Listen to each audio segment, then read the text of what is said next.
Olá, boa noite, seja muito bem-vindo ao ND, que hoje vai falar sobre educação. A cidade de São Vicente pode ganhar uma escola cívico-militar. E sobre esse assunto a gente conversa hoje com o deputado estadual, Tenente Coimbra. Tudo bem, Tenente Coimbra? Seja muito bem-vindo ao ND, boa noite. Boa noite, é um prazer estar presente e poder falar de um tema tão relevante quanto esse, que são as escolas cívico-militares. Vamos começar então falando sobre os benefícios de se criar uma escola cívico-militar, deputado.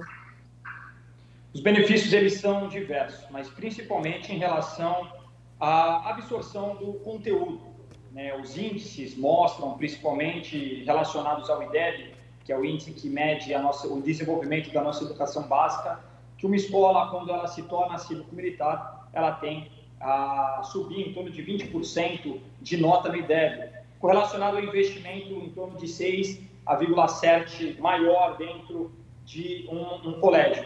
Então, isso na prática significa que os nossos alunos, nossas crianças, nossos adolescentes vão aprender mais, né? Os professores vão conseguir, na verdade, dar a aula em sua plenitude e com isso os alunos absorvendo mais vão estar mais preparados para o mercado de trabalho.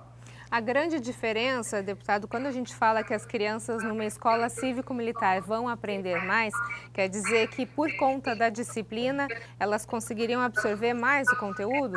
Essa é a diferença, a grande diferença em relação às escolas não militares? Exatamente. As escolas cívico-militares elas não vêm para substituir as escolas convencionais. Qual é o modelo dessa escola cívico-militar? É uma escola pública já existente, né, sendo ela municipal ou estadual, que ela vai se transformar nessa gestão compartilhada cívico-militar, aonde os militares eles vão ajudar na parte de gestão, né, então vão ajudar o diretor, eles não vão substituir o diretor, eles vão ajudar o diretor e vão auxiliar os professores, ajudando também na própria mediação de conflitos com os pais, conversando com eles, né, e trazendo toda aquela segurança. A própria operação presença, só o militar de corpo presente, ele já traz muito mais disciplina para a escola. E, logicamente, com todo o trabalho em cima da parte cívica, de cantar o hino, de tomar fila, de hastear a bandeira diariamente, isso tudo ajuda um pouco mais a parte disciplinar, que leva o aluno a ter mais atenção no conteúdo. E quem vai dar esse conteúdo? O professor ele continua exercendo sua função, não tem nenhuma mudança em relação a isso, mas por conta dessa disciplina e por conta da parte cívica, as notas no IDEB, elas aumentam consideravelmente. Hoje, temos grandes colégios militares que são a referência das escolas cívico-militares, porque é importante diferenciar uma coisa é o colégio militar, outra coisa são as escolas cívico-militares, mas as escolas, elas são baseadas no projeto dos colégios militares. Os colégios militares são grande referência na nossa parte educacional. É um tema que é repleto de mitos, de preconceitos, né? Mas na prática efetiva, quando se compara esse projeto que não é novo, esse projeto que já existe há décadas, porém só agora no governo Bolsonaro, ele foi colocado como um projeto de governo, foi institucionalizado, né? Mas ele já dá certo em inúmeros municípios, em mais de 200 municípios do nosso país. Aqui no estado de São Paulo, a gente tem apenas uma cidade, é isso, Sorocaba, se eu não me engano, que tem uma escola cívico-militar? Exato, efetivamente ainda não temos nenhuma.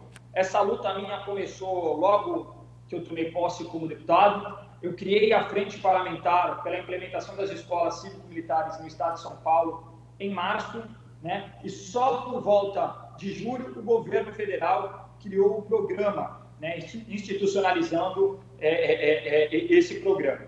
Então, essa luta, na verdade, vem antes até do programa, por entender e por relacionar com as cidades que têm, e até os estados que têm esses modelos, tanto municipais como estaduais, com referência e o quão vantajoso ele é para as nossas crianças. Então, começou lá atrás com abaixo-assinados, tentando alavancar. Em setembro do ano passado, abriu para o Estado fazer a adesão ao programa por motivos políticos. Infelizmente, o Estado de São Paulo não quis aderir ao programa, mas alguns municípios quiseram.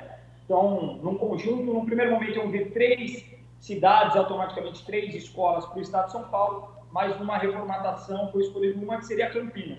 Campinas, tivemos um problema político lá e o prefeito não quis dar andamento e transferimos, quando eu falo transferimos o MEC, né, e eu auxiliando, mas competência e prerrogativa do Ministério da Educação, transferimos para Sorocaba, da prefeita Jaqueline, enfim, que é outro tema. Então, estamos batalhando por lá, já está em fase adiantada e provavelmente nesse ano vamos efetivar a primeira escola cívico-militar em Sorocaba. E a próxima, que já estava na lista, por um trabalho nosso com o ministro Weintraub, seria uma cidade da Baixada Santista, porque aqui tem muitos militares da reserva, que é um dos requisitos do programa, que a gente tem o 2º Batalhão no São Vicente, temos batalhão no Guarujá e temos batalhão na Praia Grande. Então, a Baixada é uma cidade, é uma região altamente militarizada e já estava na porta de ser contemplada com esse programa. Eu, particularmente, no ano passado, conversei com quase todos os prefeitos da região e os municípios de Santos, São Vicente e Guarujá solicitaram adesão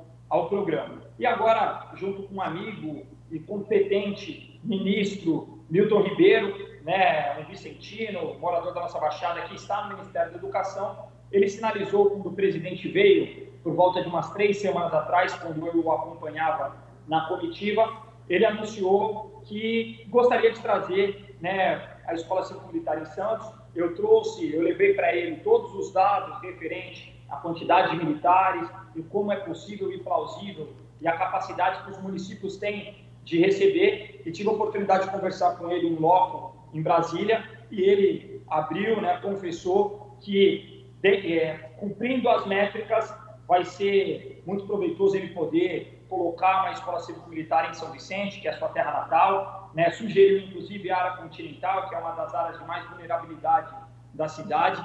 Então, tudo isso nos traz um sentimento de muita alegria, porque é uma luta que começou há mais de ano, que envolve muitas pessoas, pais, estudantes, militantes, fazendo diversos abaixo-assinados, que a gente está muito próximo de concretizar, sendo anunciado talvez já em 2020, para execução em 2021, a primeira escola cívico-militar da Baixada e a segunda, provavelmente, do Estado. Notícia boa, então, chegando por aí. A gente vai para um rápido intervalo e, na sequência, a gente fala um pouquinho mais sobre a Escola Cívico-Militar, o que significa, quais são os fatos e as fakes relacionadas à Escola Cívico-Militar. Não sai daí, é um minutinho. Eu volto já já.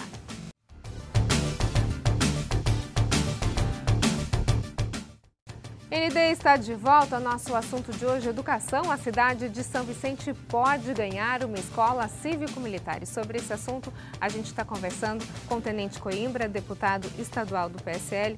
Deputado, a gente está falando sobre a possibilidade da cidade de São Vicente ganhar ainda esse ano uma escola cívico-militar, mas existem muitas fake news e alguns fatos relacionados ao que é realmente a escola cívico-militar. Eu vou dar alguns tópicos para o senhor, gostaria que o senhor falasse um pouquinho sobre isso. Por exemplo, em relação ao custo, a escola cívico-militar, ela custa mais caro que uma escola normal?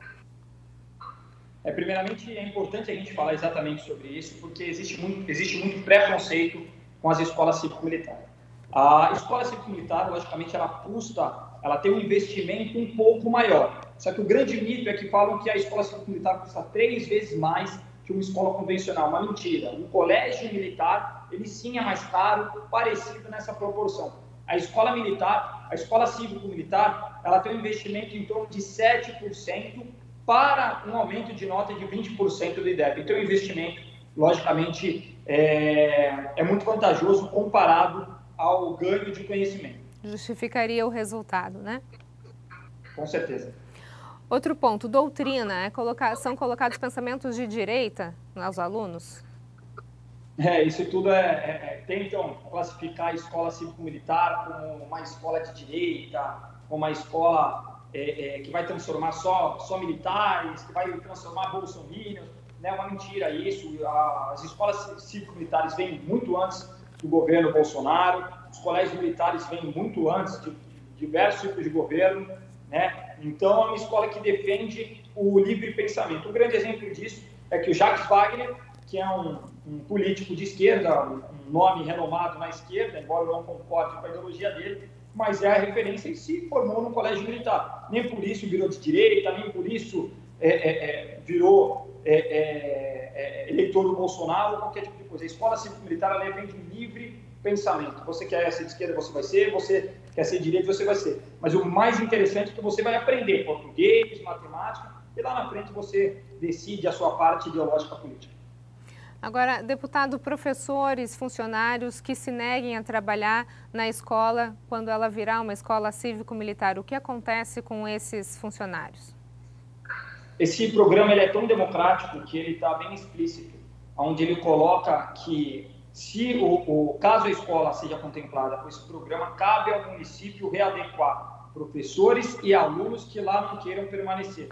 Então, um aluno que está já nessa escola, já está matriculado e por acaso ela se transformou numa gestão cívico-militar, cabe ao município, no caso da escola municipal, e ao estado, no caso da escola estadual, que readeque esse aluno para a escola mais próxima, caso ele assim o deseja, caso a família assim o queira. E a mesma coisa com o professor. Caso o professor não queira lecionar lá, ele vai ser readequado por uma escola mais próxima, ou outra escola dentro do município, ou outra escola dentro do estado. Mas fato é que implementada, a gente pode fazer essa correlação em outras cidades, em outros estados, como aqui ainda não temos efetivamente uma, existem filas, tanto de pais para colocarem seus filhos, como de professores, porque o professor ele volta a ser respeitado, ele volta a ser valorizado, ele consegue dar aula em sua plenitude. Ele não vai ter casos, infelizmente, que a gente vê corriqueiramente de agressões, de vandalismo, de depredações dentro de sala de aula, e às vezes até mesmo de tráfico de entorpecentes, que infelizmente acontece em algumas escolas. Então o professor ele se sente aliviado, ele sente insegurança, ele consegue dar aula em sua plenitude e fazer tudo para aquilo que ele se formou e que se capacitou. Então tem filas, tanto de pais como de professores. Existe possibilidade, deputado, de ter algum tipo de cobrança de mensalidade nessas escolas? Não, essa escola é inteiramente pública, né? Ou municipal ou estadual, conforme eu bem disse. Então, não existe possibilidade nenhuma de nenhum tipo de cobrança, nem de vestibular de admissão. A escola pública não vai ter um vestibular, não vai ser para filhos de militares, que são N mentiras, N fake news, que tentam colocar com a escola cívico-militar. Volto a falar, uma coisa é escola militar, colégio militar, perdão, uma coisa é colégio militar, outra coisa é uma escola cívico-militar. Colégio militar, sim. Esse tem teste de admissão, esse sim é para a família militar, esse o custo, o investimento é da pasta do Ministério da Defesa. A escola cívico-militar, a pasta é o Ministério da Educação e ele é aberto a todos, é uma escola pública. E aí a gente está falando de que níveis de ensino? Uma escola cívico-militar, ela vai atender alunos desde o Fundamental 1 ou a gente está falando de Fundamental 2 e ensino médio? O programa ele contempla Fundamental 2 e ou médio. Então, caso o Estado faça adesão ao programa, ele vai contemplar Fundamental 2 e médio. Caso seja o município que faça essa adesão, ele vai contemplar só o Fundamental 2. Fundamental 1 não é contemplado nesse programa, até porque é uma outra doutrina, as crianças ainda são muito pequenas, na parte de aprender a parte cívica, elas têm que realmente aprender o beabá. Então, é um projeto que prisa exatamente pela evolução da educação. E quando começa a precisar de disciplina propriamente dita para aprender conteúdos mais intensos, digamos assim, na parte Fundamental 2 e na parte do ensino médio. Deputado, na abertura desse programa, o senhor chegou a falar que a escola cívico-militar ela seria uma grande melhoria na qualidade do ensino. E aí até falou sobre os índices do IDEB. Isso, obviamente, gera uma crítica ao sistema de ensino que a gente tem hoje. Como é que o senhor avalia a educação no Brasil e na nossa região? Não, é um fato que o que estamos fazendo não está dando resultado. São N problemas que está acontecendo. Passa da remuneração inadequada dos professores, passa pela falta de equipamentos básicos. Infelizmente, tem professores que às vezes não têm giz para dar aula, eles levam o giz, trazem o giz de casa para conseguir lecionar. E realmente, enquanto em algumas cidades tem lousas digitais, tem câmeras de reconhecimento facial para entrar dentro das escolas, a gente vê outras escolas que não tem giz. Então, realmente é uma divisão, uma diferença muito grande. Então, o fato é que o ranking do PISA nos classificou em penúltimo. Então, correlacionado aos outros países, temos que analisar que não está dando certo a metodologia, não está dando certo toda a estrutura e gestão que temos dentro da parte escolar, dentro da parte de educação. A escola cívico-militar não vem para transformar, mas ela vem para ser mais uma opção. E é uma opção que tem se mostrado, sim, coerente, tem se mostrado, sim, efetiva. Então, por que não testar? Fato é que o que estamos fazendo não está dando certo. Nossos alunos, cada vez mais, vemos vídeos de agressões a professores, vídeos de tráfico de entorpecentes em salas de aula. Temos adolescentes que saem do ensino médio analfabetos funcionais, têm um diploma, mas saem sem saber realmente interpretar um texto. Eles sabem ler, mas não entendem nada do que estão lendo. Eles sabem fazer contas básicas, mas uma conta um pouco mais elaborada, que é até de nível de Fundamental 2, realmente assim não conseguem fazer. A progressão continuada aqui dentro do Estado de São Paulo tem acabado com diversos alunos, então a gente realmente não reprova, a gente não coloca métricas, a gente não coloca testes efetivos para a nossa educação. Tudo virou índices políticos. E isso é uma tristeza que se reflete e isso acaba sendo uma grande bola de neve. Então precisamos mudar. Não é só a escola cívico-militar, eu sempre bato nisso, eu sempre defendo esse ponto. São vários pontos de reformulação, mas temos que testar sim esse modelo, porque começou há mais de 10 anos e tem dado resultados efetivos. Ok, a gente vai para um rápido intervalo e na sequência a gente fala um pouquinho mais sobre a escola cívico-militar.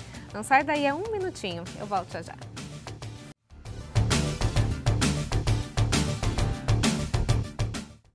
O ND está de volta, nosso assunto de hoje é educação. A gente está conversando sobre a possibilidade da cidade de São Vicente ter uma escola cívico-militar. O nosso bate-papo de hoje é com o Tenente Coimbra, deputado estadual.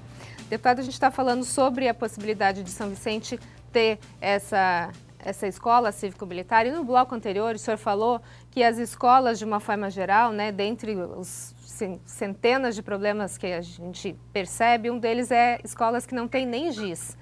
E a gente está falando numa possibilidade de uma retomada agora das aulas presenciais com um protocolo do governo do estado extenso em relação à sanitização, né, e à limpeza. O que a gente começa a pensar, se uma escola naturalmente não tem giz, ela vai ter condições de abrir com segurança, oferecendo álcool em gel, fazendo a limpeza diária milhares de vezes por dia? Será que esse não é um ponto que faz com que as prefeituras optem por permanecer fechadas as escolas nesse momento? Primeiro, eu queria ressaltar que os problemas, muitas das vezes, por conta da escola, não são por falta de dinheiro, são por falta de gestão. Porque a gente tem muitas escolas com muitas opções de equipamentos, muitas opções de insumos e outras escolas sem nada. E é um problema que passa estrutural, desde a secretaria, desde os coordenadores, passando pelos diretores, em relação a compras, em relação às aquisições, em relação a cobranças realmente efetivas para com a secretaria. Investimentos temos. Aliás, o Brasil é um país que investe muito por aluno, e não tem os índices correlacionados, por exemplo, igual ao Chile. Então, falta realmente gestão.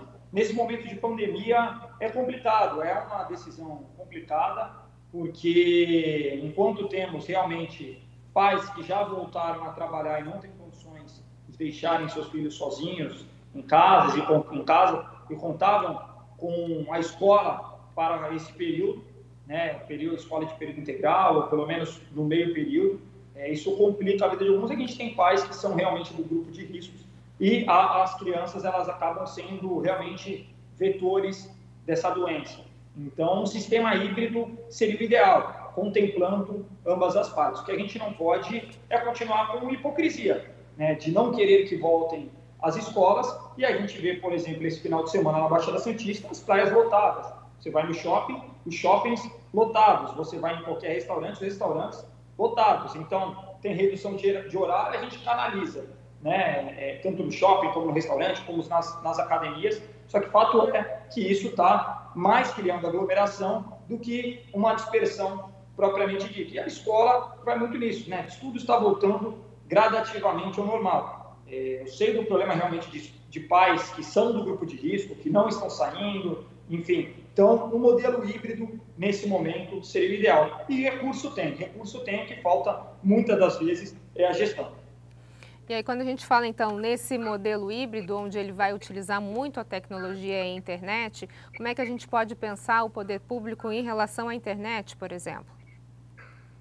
Não, exatamente. Hoje a gente tem diversas, é o que eu falo sobre a desigualdade. Diversas cidades têm Wi-Fi gratuito, né? Um exemplo. Mas você permitindo um modelo híbrido, você dá condições, inclusive para aquele aluno que tem o seu déficit de internet dentro de casa, não tem o acesso, muitas das vezes, à internet, ou quando tem, não é internet de qualidade, acaba vendo aquela aula picada, pausada, travada, e com isso ele não vai realmente absorver. Sem contar que para você ver uma aula EAD à distância, você precisa de muito mais disciplina, porque é você com você, ninguém vai cobrar a sua atenção, então você realmente precisa de disciplina para sentar e entender. Fato é que dentro de sala de aula, os alunos disciplinados, porque a gente não tem isso culturalmente, são exceções.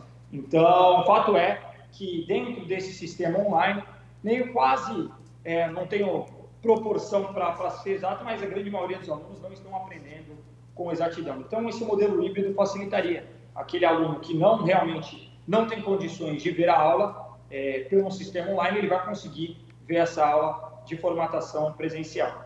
Ok. Tenente Coimbra, muito obrigada pelas suas informações.